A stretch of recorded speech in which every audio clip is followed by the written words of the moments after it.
নমস্কাৰ মই মৌজিদ বন্ধুসকল পলকতে চাওকচোন নটা গুৰুত্বপূৰ্ণ খবৰ প্ৰথমটো খবৰ আজি পুনৰ সকলো স্কুল কলেজ বন্ধ ঘোষণা কৰা হৈছে কেৱল স্কুল কলেজেই নহয় সকলো চৰকাৰী অফিচ আদালত বন্ধ ঘোষণা কৰা হৈছে কামৰূপ মহানগৰ জিলাৰ লগতে গোলাঘাট মানকাছৰ আৰু অসমৰ কেইবাখনো জিলাত স্থানীয় বন্ধ ঘোষণা কৰা হৈছে 21 অক্টোবৰ অৰ্থাৎ আজিৰ দিনটোত দীপাৱলী আৰু কালী পূজা উপলক্ষে স্থানীয় বন্ধ ঘোষণা কৰিছে প্ৰশাসনে আজিৰ দিনটোত সকলো স্কুল কলেজ লগতে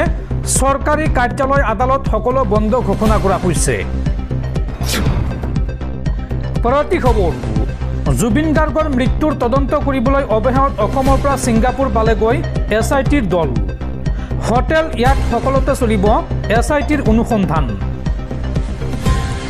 অৱহেলাত অসমৰ পৰা ছিংগাপুৰ পালেগৈ এছআইটিৰ দল জুবিন গাৰ্গৰ ৰহস্যজনক মৃত্যুৰ তদন্তত আন এক অগ্ৰগতি সমগ্ৰ ঘটনাৰ নতুন দিশ বিচাৰি পোৱা যাবনে এছআইটিৰ ছিংগাপুৰ যাত্ৰাত আৰু ইতিমধ্যে ছিংগাপুৰত উপস্থিত হৈছে এছআইটিৰ দুজনীয়া তদন্তকাৰী দল এই দলত আছে এছডিজিপি মুন্না প্ৰসাদ গুপ্তা আৰু আইপিএছ বিষয়া তৰুণ গোৱেল জুবিন থকা পেন পেচিফিক হোটেলত অনুসন্ধান চলাব পাৰে এই এছআইটিৰ দলে সমান্তৰালকৈ পাৰ্টি চলা ইয়াতখনতো চলাব পাৰে অনুসন্ধান ইয়াতখনৰ কেপ্টেইনৰ লগতে অন্যান্য কৰ্মচাৰীক সোধা পোছাৰ সম্ভাৱনা আৰু ইতিমধ্যে তদন্তৰ বাবে অনুমতি প্ৰদান কৰিছে ছিংগাপুৰ আৰক্ষীয়ে দুখন ৰাষ্ট্ৰৰ মাজত থকা পূৰ্বৰ চুক্তি অনুসৰিয়ে চলিব এই তদন্ত প্ৰক্ৰিয়া আৰু ছিংগাপুৰৰ পৰা উভতি অহাৰ পিছতে সংবাদ মাধ্যমক জনোৱা হ'ব এই সন্দৰ্ভত সবিশেষ পৰৱৰ্তী খবৰ পুনৰ এয়াৰ ইণ্ডিয়াৰ বিমানত যান্ত্ৰিক বিজুতি অসমৰ আকাশত দিল্লীৰ পৰা অহা এয়াৰ ইণ্ডিয়াৰ বিমানত বিসংগতি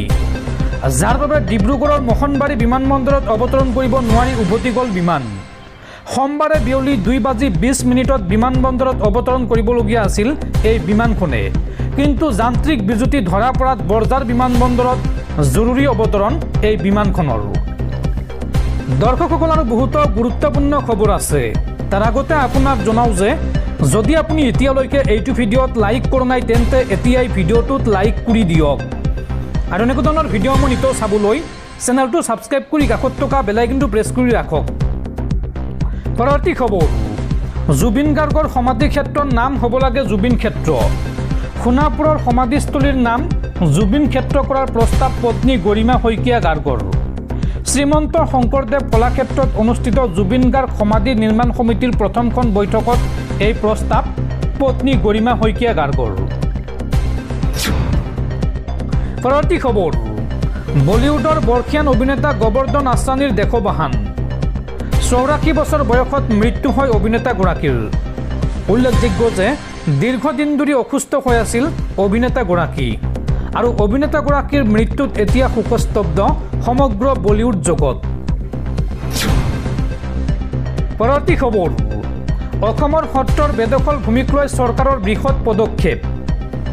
সত্ৰৰ ভূমি সংৰক্ষণ কৰিবলৈ চৰকাৰে গঠন কৰিছে সত্ৰ বৰ্ড সত্ৰৰ সকলো ভূমি আহিব এই সত্ৰ বৰ্ডৰ অধীনলৈ আৰু শীঘ্ৰে এই সন্দৰ্ভত বিধানসভাত উত্থাপন হ'ব অসম সত্ৰ সংৰক্ষণ আৰু উন্নয়ন পৰিষদ বিধেয়ক 2025 ৰাজ্যৰ সত্ৰসমূহৰ লাখ লাখ বিঘা বেদখলী ভূমিক লৈ চৰকাৰৰ বৃহৎ পদক্ষেপ সত্ৰৰ বেদখলী ভূমি আহিব সত্ৰ বৰ্ডৰ অধীনলৈ বেদখলীকৃত ভূমি উদ্ধাৰৰ বাবে এই পদক্ষেপ চৰকাৰৰ সত্ৰভূমি সংৰক্ষণৰ বাবে চৰকাৰে গঠন কৰিব সত্ৰ বৰ্ড আৰু এই বৰ্ডে সত্ৰৰ ভূমি সংৰক্ষণ কৰিব শীঘ্ৰে এই সন্দৰ্ভত বিধানসভাত উত্থাপন হ'ব অসম সত্ৰ সংৰক্ষণ আৰু উন্নয়ন পৰিষদ বিধেয়ক 2025 আৰু এই বৰ্ডৰ থাকিব দেৱানী আদালতৰ ক্ষমতা পৰৱৰ্তী খবৰ মহিলাৰ সৈতে কুকাণ্ড কৰি আৰক্ষীৰ জালত বিজেপি নেতা ৰাজ্যত পুনৰ সভ্য সমাজক লজ্জানত কৰা ঘটনা ঘৰত কোনো নথকাৰ সুযোগ লৈ বিজেপি নেতা লম্পট দীপেন দাসৰ অপকৰ্ম মহিলাৰ সৈতে ঘৃণনীয় কাণ্ড কৰি আৰক্ষীৰ জালত বিজেপি নেতা ঘৰত কোনো নথকাৰ সুযোগ লৈ লম্পট দীপেন দাসৰ অপকৰ্ম মৃতকৰ ঘৰত খবৰ ল'বলৈ গৈ মহিলাক ধৰ্ষণৰ অপচেষ্টা কৰিলে দীপেনে চাবুৱাৰ ৰহমৰীয়া চাপৰি গাঁৱত সংঘটিত হৈছে এই জঘন্য ঘটনা আৰু ঘৰৰ পৰা পলায়ন কৰি কোনোমতে নিজকে ৰক্ষা কৰিলে মহিলাগৰাকীয়ে ঘটনা সন্দৰ্ভত নিশাই ৰহমৰীয়া থানাত স্থানীয় ৰাইজৰ লগতে ভুক্তভোগী মহিলাগৰাকীৰ এজাহাৰ দাখিল আৰু অৱশেষত বিজেপি নেতা দীপেন দাসক আটক কৰিছে ৰহমৰীয়া আৰক্ষীয়ে পৰৱৰ্তী খবৰ জুবিন গাৰ্গৰ মেনেজাৰ সিদ্ধাৰ্থ শৰ্মাৰ আন এক কুকাণ্ড পোহৰলৈ আহিছে প্ৰবীণ শিল্পী বিপুল চেতিয়া ফুকনৰ টকা খাইছিল সিদ্ধাৰ্থ শৰ্মাই 50,000 টকাৰ সলনি মাত্ৰ 5,000 টকা দিছিল বিপুল চেতিয়া ফুকনক সিদ্ধাৰ্থ শৰ্মাৰ বিৰুদ্ধে এই বিস্ফোৰক অভিযোগ উত্থাপন কৰিছে শিল্পীগৰাকীয়ে জুবিন গাৰ্গৰ মেনেজাৰ সিদ্ধাৰ্থ শৰ্মাৰ বিৰুদ্ধে পুনৰ ভয়ংকৰ বিস্ফোৰণ প্ৰবীণ শিল্পী বিপুল চেতিয়া ফুকনৰ টকা খাইছিল সিদ্ধাৰ্থ শৰ্মাই 50,000 টকাৰ সলনি দিছিল মাত্ৰ 5,000 টকা বিপুল চেতিয়া ফুকনক বিপুল চেতিয়া ফুকনক ঠগি খোৱাৰ কথা গম পোৱা নাছিল জুবিন গাৰ্গে খুমটাইৰ গাড়ীগাঁও মাছখোৱা চুকত জুবিনৰ শ্ৰদ্ধাঞ্জলি অনুষ্ঠানত এই মন্তব্য শিল্পীগৰাকীৰ পৰৱৰ্তী খবৰ যান বাহনৰ চলাচলক লৈ ৰাজ্যত আহি গ'ল নতুন নিৰ্দেশনা যদি আপোনাৰ বাইক বা চাৰিচকীয়া বাহন আছে তেন্তে শীঘ্ৰেই কৰি লওক এই কাম ৰাজপথত উলিওৱাৰ পূৰ্বে 100 বাৰ ভাবক অন্যথা ৰাজপথত আপুনি ভৰিব লাগিব 10,000 টকা পৰ্যন্ত জৰিমনা শীঘ্ৰেই আপডেট কৰি লওক আপোনাৰ যান বাহনৰ নথিপত্ৰ অন্যথা ৰাজপথত ভৰিব লাগিব 10,000 টকা পৰ্যন্ত জৰিমনা যান বাহনৰ চলাচলক লৈ ৰাজ্যত আহি গ'ল নতুন নিৰ্দেশনা কি কাম কৰিলে বা কি ভুল কৰিলে আপুনি কিমান টকা জৰিমনা ভৰিব লাগিব প্ৰশাসনে কি নিৰ্দেশনা জাৰি কৰিছে চাওঁ আহক খুৰাপান কৰি গাড়ী চলালে 10,000 টকাৰ জৰিমনা ভৰিব লাগিব লগতে 6 মাহৰ জেল হ'ব পুনৰ একে ভুল কৰিলে 15,000 টকাৰ জৰিমনা ভৰিব লাগিব আৰু 2 বছৰ পৰ্যন্ত হ'ব জেল সিট বেল্ট ব্যৱহাৰ নকৰি গাড়ী চলালে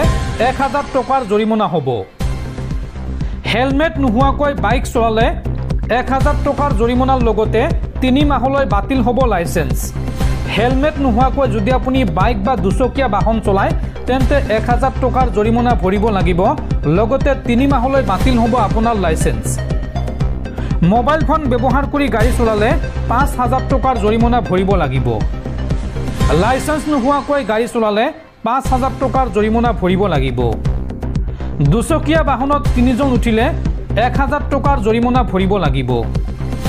ইন্স্যুৰেন্স নোহোৱাকৈ গাড়ী চলালে 2,000 টকাৰ জৰিমনা লগতে 3 মাহৰ জেল হ'ব আৰু বাৰে বাৰে এনে ভুল কৰিলে 4,000 টকাৰ জৰিমনা ভৰিব লাগিব আৰু প্ৰদূষণ প্ৰমাণপত্ৰ অৰ্থাৎ পলিউশ্যন সাৰ্টিফিকেট নাথাকিলে আপুনি ভৰিব লাগিব 10,000 টকাৰ জৰিমনা লগতে 6 মাহ পৰ্যন্ত জেল হ'ব পাৰে বিপদজনকভাৱে গাড়ী চলালে 5,000 টকাৰ জৰিমনা ভৰিব লাগিব ৰাজহুৱা পথত ষ্টাণ্ট বা ৰেচিং কৰিলে 5,000 টকাৰ জৰিমনা ভৰিব লাগিব অভাৰলোড কৰিলে 20,000 টকাৰ জৰিমনা ভৰিব লাগিব কম বয়সৰ ল'ৰা ছোৱালীয়ে গাড়ী চলালে 25,000 টকাৰ জৰিমনা ভৰিব লাগিব লগতে বাহনৰ গৰাকীৰ বা যিগৰাকী অভিভাৱক আছে তেওঁৰ 3 বছৰ পৰ্যন্ত জেল হ'ব আৰু এবছৰলৈকে বাতিল কৰি দিয়া হ'ব বাহনৰ পঞ্জীয়ন লগতে সেই নাবালক গৰাকীয়ে বা কম বয়সৰ ল'ৰা ছোৱালী গৰাকীয়ে 25 বছৰ বয়সলৈকে নাপাব ড্ৰাইভিং লাইসেন্স শেহতীয়াকৈ এই নিয়ম বলবৎ কৰিছে ৰাজ্যৰ পৰিবহণ বিভাগে পৰৱৰ্তী খবৰ জলজীৱন মিছনৰ টকা খোৱাসকল সাৱধান জেললৈ যাব লাগিব দুৰ্নীতিগ্ৰস্ত ঠিকাদাৰ আৰু বিষয়া ৰাজ্যই তদন্তৰ নিৰ্দেশ কেন্দ্ৰীয় চৰকাৰৰ